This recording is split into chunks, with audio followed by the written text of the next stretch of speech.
আবারও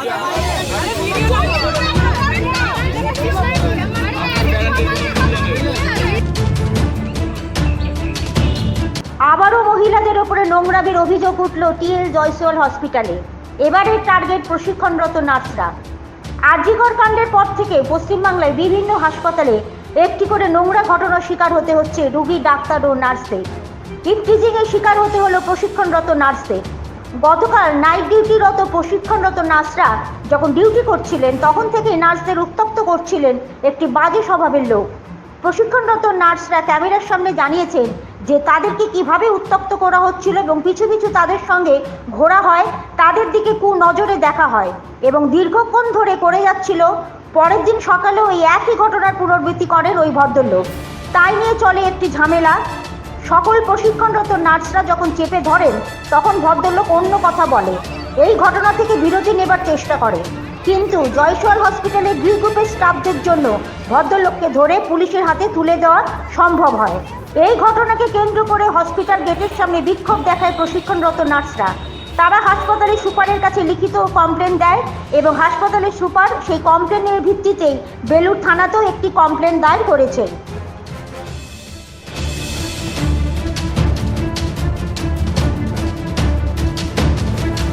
ছিলাম আমি আর আমাদের 3 জন বান্ধবী। তো কালকে আমাদের আরবান কমিউনিটি ডিউটি চলছে বলে আমাদের ওয়ার্ড পুরো ফাঁকা ছিল। আমরা স্টুডেন্ট হিসাবে পোস্টিং ছিলাম। 2 নম্বর বেডে একজন ডেঙ্গুর পেশেন্টের সাথে উনি এসেছিলেন, বাড়ির লোক, এবং বাড়ির লোক উনি সকাল থেকে অনবরত আমাদের দিকে নোংরা একটা কুশ্রী ইঙ্গিত দিয়ে যাচ্ছিলেন, কনস্ট্যান্ট বাজে ইঙ্গিত দিচ্ছিলেন, কিন্তু আমরা সেটা ইগনোর করার চেষ্টা করেছি। যেহেতু আমরা মেয়ে, আমাদের ছোটোবেলা থেকে শেখানো হয় লোকের বাজে ইঙ্গিতকে ইগনোর করতে। আমরা ইগনোর করেছি। করার পর যখন আমাদের ডিউটি শেষ হয় আমরা বেরিয়ে আমরা লিফটে উঠতে যাই, সেই মুহূর্তে আমাদেরকে উনি অ্যাটাক করার চেষ্টা করে, আমাদের 3 জনকে ধরার চেষ্টা করে। এবার শুধু সেখানে শুধু আমাদের মানে একজন গ্রুপ ডির দাদা লিফটে করে উঠছিল, উনি ভয় পেয়ে চলে যায়, তাই জন্য উনি আমাদের সাথে কিছু করতে পারেননি।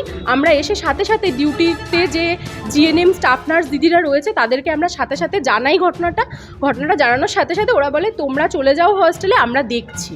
ব্যাপারটা এইটুকু আমাদের সাথে হয়েছে। নেক্সট ঘটনা ওরা জানে। এই ব্যাপারটা নিয়ে কি থানায় অভিযোগ জানানো হয়েছে সেটা ওরা বলতে পারবে, কারণ আমরা কালকের ঘটনার পর আমরা আর কিছু জানি না। আমরা বাড়ি চলে গেছিলাম। সত্যি ভীষণ আতঙ্কিত। আমরা একদম সেফ ফিল করছি না। আজকে ডিউটি করতে রীতিমতো আমাদের গুজবাম্স হচ্ছে। আমরা একদম সেফ ফিল করছি না। হাসপাতালে যে চরম যে নিরাপত্তাহীনতার ছবিটা যে আমাদের চোখের সামনেও চলে আসবে আমরা ভাবতে পারি প্রতিফলিত হলো। তাই জন্য আমরা প্রচণ্ড ভয় পেয়েছি। আমরা আমাদের ম্যাডামদের জানিয়েছি, আমাদের ম্যাডামরাও যা ব্যবস্থা নেওয়া নিয়েছে, এবং দ্বিতীয় ঘটনাটা ওরা বলতে পারবে, ওদের কাছ থেকে জানুন আপনারা। আছে যে যেই বেরো পেশেন্ট বেরো তাদের সাথে খারাপ কোনো কিছু করার টেন্ডেন্সি ওনার আছে। কালকে থেকে হচ্ছে, কালকে ইভিনিং থেকে হচ্ছে। ওনার নাম আমরা জানি না, জানা যায়। আমরা অলরেডি স্টেপ আমাদের নেওয়া হয়েছে। আমাদের হসপিটালে আমরা ঘটনাটা শুনেছি যে এরকম আমাদের যারা ট্রেনিং মেয়েরা এখানে আসে, তাহলে সেরকম ডিউটিরত অবস্থায় তাদের সাথে একটা মিসবিহেভিয়ার ওখানে একজন ভদ্রলোক করেছিলেন। আমরা স্টেপ নিয়েছি। আমরা দেন পুলিশের কাছে স্টেপ হয়েও গেছে, কমপ্লেন হয়ে গেছে, কমপ্লেনও হয়ে গেছে। দায়িত্ব নিয়ে কি আপনারাই ওনাকে পুলিশের হাতে হ্যান্ড ওভার করেছেন? ইয়েস। স্যার, এরকম হসপিটালে ঘটনা ঘটছে, এটা নিরাপত্তা কি একটু অভাব দেখা যাচ্ছে? একটু তো অভাব তো আছেই, তবে আমরা চেষ্টা করছি এটাকে মেকআপ করার। আমরা আমাদের হায়ার অথরিটির কাছে আমরা প্রেয়ারও দিয়েছি।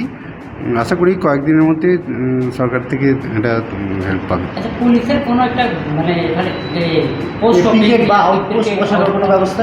একটা আউটপোস্টের আমরা চিঠি করেছিলাম, তো তার বিনিময়ে আমরা এখনও কিছু পাইনি। আমরা আমাদের সিকিউরিটি সিস্টেমটাকে আরও স্ট্রেংথেন করার জন্য চেষ্টা করা হচ্ছে। আশা করি পরবর্তীকালে হয়ে যাবে। আপনার নাম? আমার নাম ডক্টর বীরেন্দ্রনাথ সোরেন।